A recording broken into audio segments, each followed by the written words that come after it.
सीधा आपको लिए चलते हैं दिल्ली में। अरविंद केजरीवाल अपना नॉमिनेशन दाखिल करने के लिए पहुंचे और रोड शो जो है वो कर रहे हैं। नई दिल्ली सीट से एक बार फिर से नामांकन दाखिल अरविंद केजरीवाल ने किया है और ये तीसरी मर्तबा है। इससे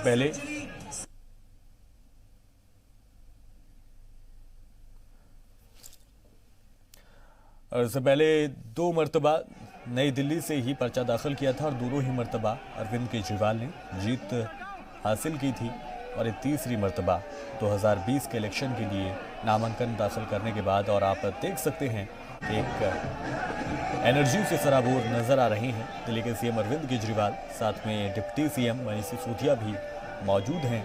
और रोड शो की शुरुआत जो है दरअसल वाल्मीकि मंदिर से हुई है। इससे पहले पूजा अर्चना भी अरविंद केजरीवाल ने की है और कहा जा सकता है कि सीधे तौर पर कॉन्फिडेंट जो है आम आदमी पार्टी दिल्ली में नज़र आ रही है। कहना उनका यही है कि इस बार 67 की जगह 70 आउट ऑफ 70 रिजल्ट होने वाला है। देखना होगा कि जो बाकी की पार्टियां हैं उनकी परफॉर्मेंस क्या रहती है।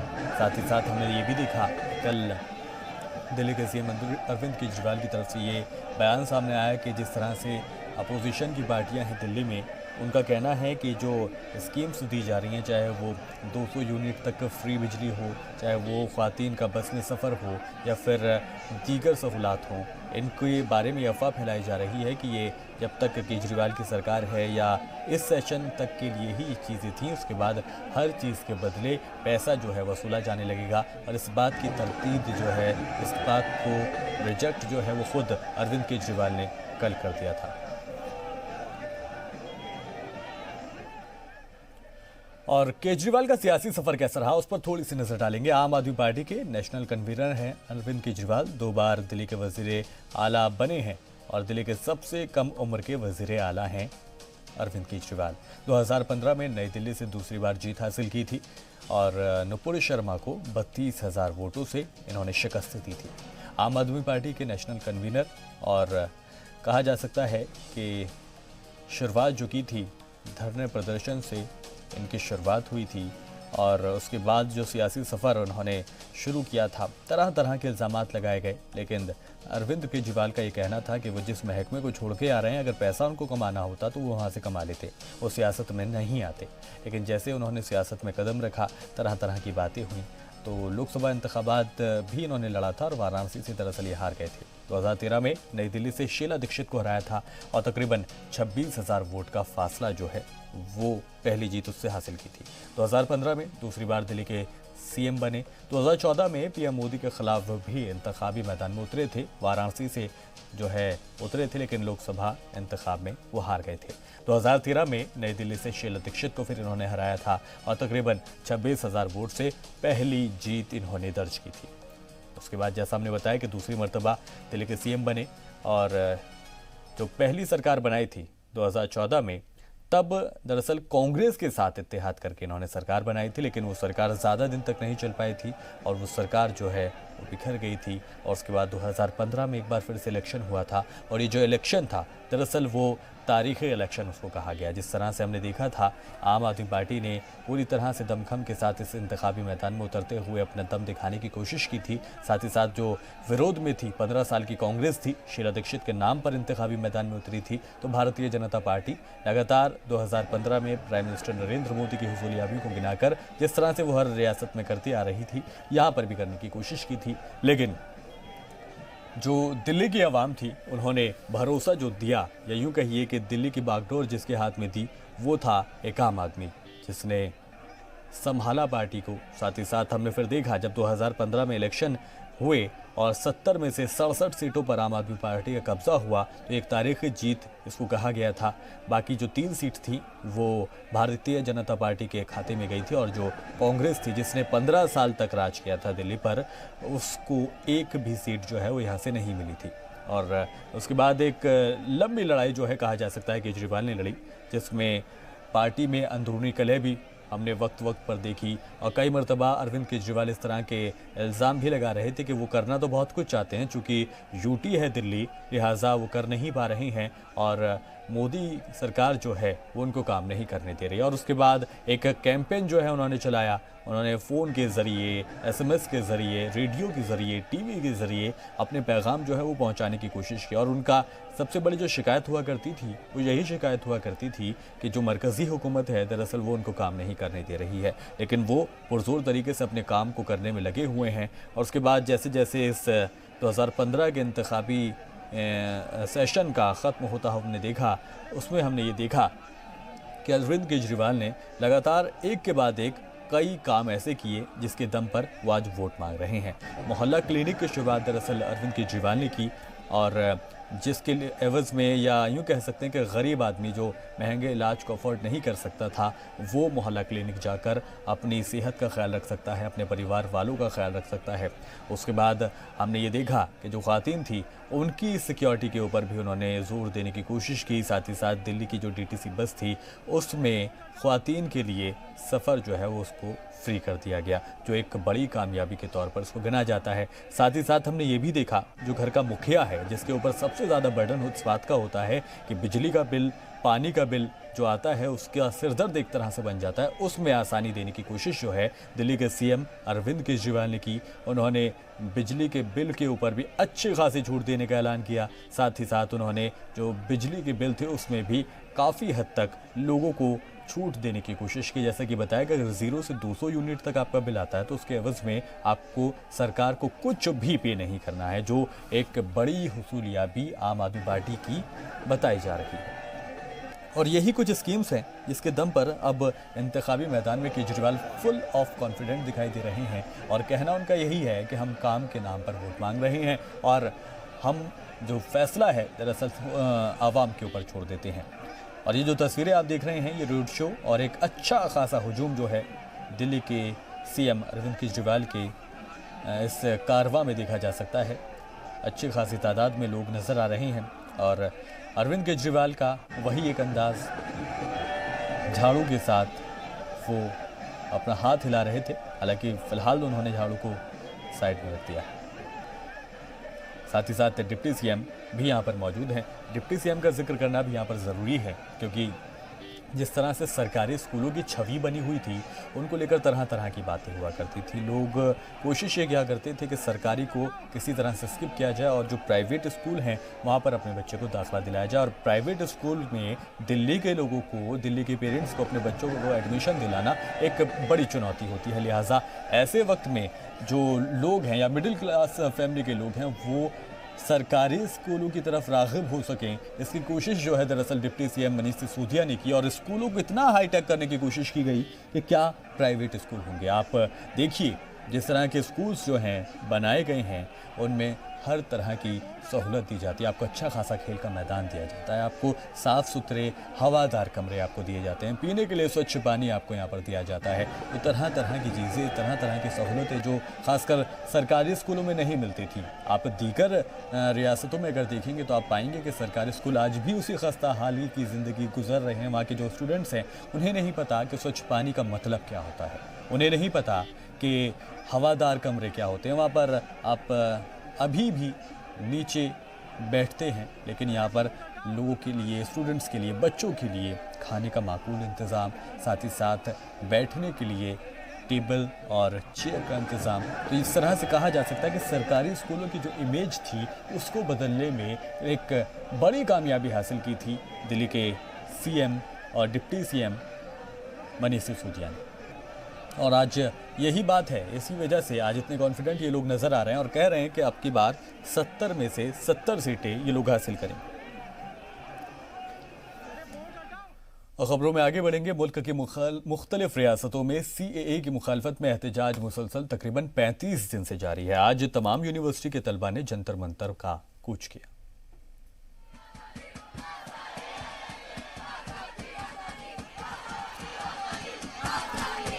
और ज़्यादा अपडेट के साथ शुएब रज़ा हमारे नुमाइंदे हमारे साथ जुड़ गए हैं। शुएब रज़ा, बताइए किस तरह की तस्वीरें जो हैं वो आप देख पा रहे हैं? बिल्कुल शफान, देखिए जो मुल्क के मुख्तलिफ हिस्सों से जिस तरह की तस्वीर आ रही है, दिल्ली की सड़कों पर भी उसी तरह की तस्वीरें हैं। हम देख रहे हैं कि दिल्ली के शाहीन बाग, खुरेजी, मुस्तफाबाद, जाफराबाद, तुर्कमान गेट, तमाम जगहों पर मुजाहरे हो रहे हैं। लेकिन दिल्ली की सड़कों पर आज जो स्टूडेंट्स हैं वो उतरे हैं। मंडी हाउस पर इस वक्त में मौजूद हुए और तमाम जो तलबा है वो जंतर मंतर की तरफ बढ़ रहे हैं सैकड़ों की तादाद में, और सीए की इनकी जो मुखालफत है वो लगातार जारी है। हम मुल्क में इस वक्त जो चीजें देख रहे हैं वो दो चीजें हैं। कुछ लोग सीए की हिमायत करते हैं, कुछ लोग मुखालफत कर रहे हैं, लेकिन मुखालफत करने वाले जो लोग हैं वो सड़कों पर नजर आ रहे हैं। और इसके साथ साथ कई तरह की जो सोशल मीडिया के जरिए भी वो अपनी मुखालफत दर्ज करा रहे हैं। पोस्टर, बैनर इनके हाथ में है, छात्र छात्राएं हैं बड़ी तादाद में, और ये जो लोग हैं वो जंतर मंतर की तरफ बढ़ते जा रहे हैं। कुछ जो प्रदर्शनकारी तलबा है, तालिब इल्म है, वो हमारे साथ मौजूद है, उनसे भी बात करते हैं। ये बताएं कि हम देख रहे हैं कि आप 2-3 दिन होते हैं, उसके बाद फिर आप लोग सड़क पर आते हैं, इस तरह से ये बार बार क्यों सड़क पर आना पड़ रहा है? ये लड़ाई जब तक चलेगी जब तक सरकार सीएए पे विचार नहीं करेगी, पुनर्विचार करके इसे वापस नहीं लेगी। क्योंकि सरकार की क्रोनोलॉजी समझिए, सरकार पहले सीएए लाएगी, फिर उसके बाद एनपीआर लाएगी, एनपीआर के बाद वो एनआरसी लाएगी फाइनली। तो फाइनली उनका अल्टीमेट एम तो वही है ना कि एनआरसी पूरे देश में लागू करना है और रोजगार। और कहाँ से आप आए? मेरा नाम ब्रजेश कुमार है, मैं लॉ फैकल्टी से हूँ, लॉ फैकल्टी में भी सेक्रेटरी हूँ मैं भी। डीयू में? हाँ, दिल्ली यूनिवर्सिटी में, बिल्कुल जी। मुझे बताइएगा कि कई लोग इस तरह की बातें भी कर रहे हैं कि एक मखसूस मजहब के, एक धर्म के लोग इसकी ज्यादा मुखालफत कर रहे हैं, लेकिन आपका नाम तो निखिल है, आप क्यों सड़क पर आए? ऐसा नहीं सर, मैं तो सर मुसलमान नहीं हूँ ना, मैं तो ब्रजेश कुमार हूँ, ठीक है, और शुद्ध देशी हिंदू, ठीक है, तो मैं तो मुसलमान नहीं हूँ। तो ये जो अफवाह फैला रहे हैं ना कि मुसलमान है, ये बिल्कुल गलत है। ये साजिश विरासत और साजिश लड़ाई की लड़ाई, मतलब साजिश विरासत की लड़ाई है ये। इसमें क्या होगा कि जब देश आजाद हो रहा था तो उसमें सिर्फ हिंदू लड़ाई नहीं लड़े थे, हिंदू मुसलमान सब लड़े थे। और सबसे अधिक जो एनआरसी से प्रॉब्लम होने वाली है, आप देखो ना, आप क्रोनोलॉजी समझो, आप 3-4 करोड़ मुसलमानों को परेशान करने के चक्कर में कम से कम 40-45 करोड़ हिंदुओं को परेशान करोगे। क्योंकि जो दलित हैं वो दलित सब मुसलमान तो है नहीं, दलित सब क्या है, हिंदू है, और उनके पास कागज सबसे कम है, उनके पास कोई कागज नहीं है। तो कागज कहाँ से दिखाएंगे? उनको 20-20 हजार रुपए या 25-25 हजार रुपए सरकारी बाबू जो होंगे वो घूस मांगेंगे, वो घूस मांगोगे। सरकार एक बात ये कह रही है कि सीए का जो ताल्लुक है वो तो हिंदुस्तान के किसी भी आदमी से है ही नहीं, एनआरसी लागू हुई नहीं, वो ये तमाम तर्क और दलील दे रही है। यही तो मैं समझाया सर, क्रोनोलॉजी समझो। गृह मंत्री पार्लियामेंट में बैठ के कहते हैं कि नहीं, हमारा मैनिफेस्टो है, हमें कोई भूमिका बनाने की जरूरत नहीं, हम एनआरसी लाएंगे। प्रधानमंत्री जी रामलीला मैदान में झूठ बोलते हैं। आपको ये चीज क्रोनोलॉजी समझनी पड़ेगी। देश का गृह मंत्री को यह गहरा नहीं होता है, देश के गृह मंत्री को बातें पूरी दुनिया सुनती है। तो हम उस देश के गृह मंत्री की जो बात है, उनका जो भयानक जो बातें होती है, उससे डरते हैं लोग कि आपका जो इंटेंशन है ना, जो अंदर छिपा हुआ है, वो जग जाहिर हो गया है कि आप एनआरसी लाओगे, आप अपने रोजगार नहीं जो दे पा रहे हो, जो शिक्षा नहीं दे पा रहे हो फ्री, आप मतलब देश को सुधार नहीं पा रहे हो, तो आप अपने कमियों को छुपाने के लिए एनआरसी मुद्दे, सीए जैसे मुद्दे लाते हो। जैसे आपने नोटबंदी लाया था, कला पूरा जब सर 2012 में जब प्रोटेस्ट हुआ था तो मैं सबसे अधिक कांग्रेस के विरोधी था, क्योंकि मुझे लगता था काला धन देश में आना चाहिए। लेकिन सरकार ने काला धन को छुपाने के लिए उन्होंने क्या किया, नोटबंदी किया। नोटबंदी से जितने भी बैंक के मैनेजर थे सब करोड़पति बन गए। आप कहाँ से आए हैं और आपका नाम क्या है? मेरा नाम निखिल है, मैं लॉ फैकल्टी डीयू से हूँ, सीएलसी से आया हूँ। कानून की पढ़ाई कर रहे हैं जी। ये बताइए कि इस कानून में जो संशोधन हुआ है, आपको क्यों ऐसा लग रहा है कि ये संविधान के खिलाफ है और आप लोग सड़कों पर आ गए हैं? जी, संविधान के खिलाफ इसलिए है कि हमारा देश एक सेकुलर कंट्री है। जब हमारा देश का विभाजन हुआ, लोगों के पास ऑप्शन था कि मुसलमान पाकिस्तान जा सकते थे, बट उन्होंने इंडिया में अपना इंडिया के प्रति अपने भरोसा को कायम रखा। हमें उनसे देशभक्ति के सबूत मांगने की कोई जरूरत नहीं है। उन्होंने भी हमारे इंडिया में कहीं न कहीं उतना ही इसके ग्रोथ में।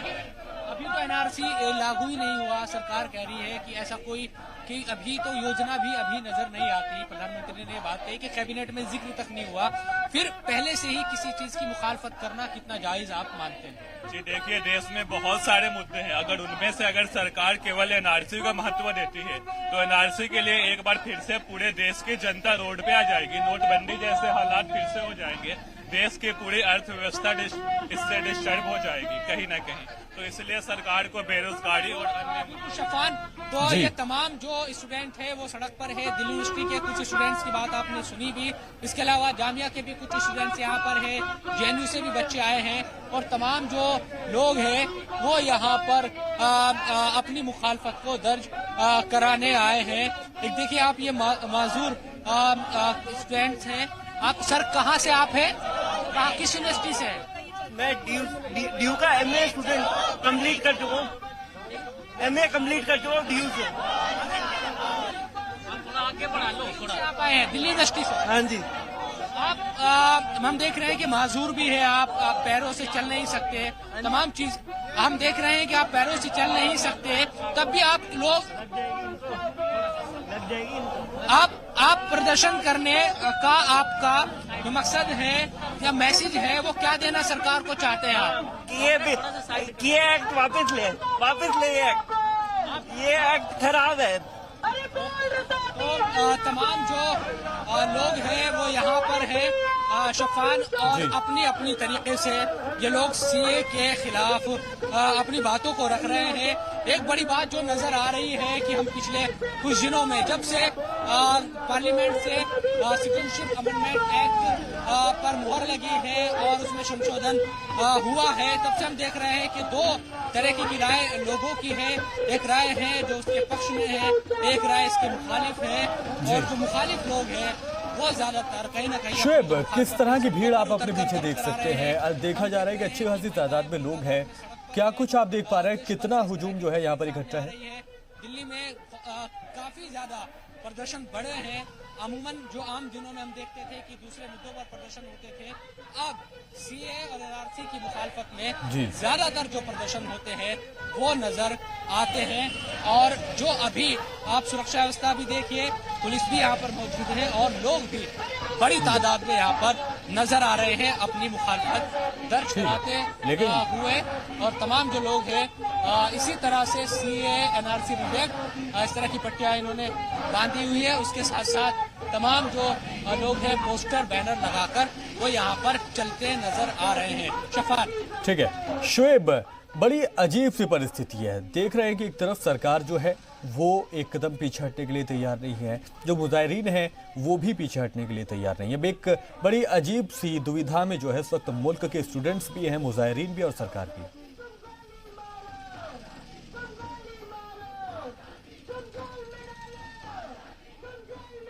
में क्योंकि बहुत ज्यादा आवाज है यहाँ पर नारेबाजी की, मैं सवाल तो नहीं सुन पाया, लेकिन जो तस्वीर है हम देख रहे हैं, मैं उसी को दिखाना चाहूंगा तमाम नाज़रीन को भी और आपको भी कि ये लोग तकरीबन, क्योंकि हम ये देखते हैं अमूमन जब मंडी हाउस से जंतर मंतर की तरफ मुजाहरा होता है तो तमाम जो लोग हैं वो यहाँ पर आते हैं और अपनी बातों को रखते हैं। मैडम, मुझे बताइए कि हम देख रहे हैं कि लगातार आप लोग सड़कों पर हैं, सरकार तो बात कर नहीं रही, वो कह रही है कि इंच पीछे नहीं हटेंगे।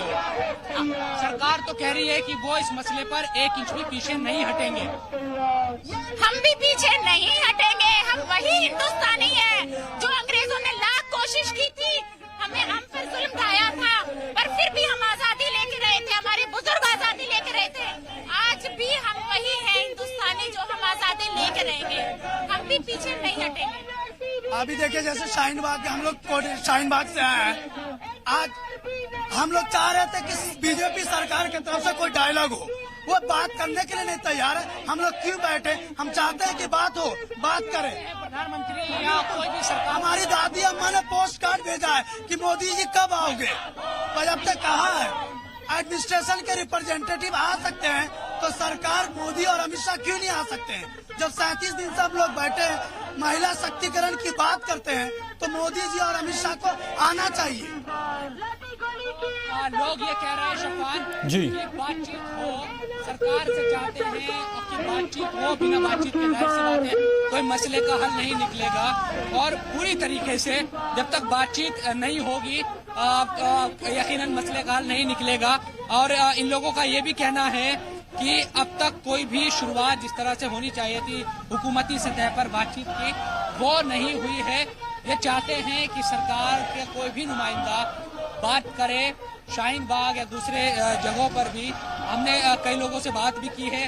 कई लोग ऐसे भी हैं जो ये मानते हैं कि जो शाहीन बाग में प्रोटेस्ट हो रहा है, जाहिर सी बात है वो सड़क पर है, उसकी वजह से परेशानी भी हो रही है। वो लोग ये चाहते हैं कि रास्ता एक तरफ का खोला भी जाए, लेकिन वो उसको जायज भी मानते हैं कि प्रदर्शन होना चाहिए। तो अपनी अपनी जो राय है वो लोग यहाँ पर रखते नजर आ रहे हैं अपने अपने तरीके से। अब इन सब चीजों का जो असर है अभी तक तो सरकार पर कितना हुआ है कितना नहीं, ये थोड़ा नजर नहीं आ रहा है। लेकिन अगर इसी तरह से लोग सड़कों पर उतरे रहे, इसी तरह से प्रदर्शन होते हैं तो यकीनन फिर कहीं ना कहीं जो परेशानी है वो बढ़ती है। यहाँ भी आप देखिए कि एक तरफ का जो ट्रैफिक है जाहिर सी बात है कि रुका है जब प्रोटेस्ट होता है किसी भी सड़क पर, और पुलिस भी कहीं ना कहीं यहाँ पर नजर आ रही है पूरी तरीके से। शुएब, बहुत शुक्रिया तमाम जानकारी के लिए। तो शुएब रजा दिखा रहे थे कि किस तरह से सड़कों पर लोग जो हैं वो उतरे हुए हैं, ना सिर्फ स्टूडेंट्स बल्कि और जो आम लोग हैं वो भी यहाँ पर उतरे हुए नजर आ रहे हैं। सभी लोग NRC CAA के खिलाफ मुखालफत में लगातार लगे हुए हैं। फिलहाल के लिए इस बुलेटिन में इतना ही।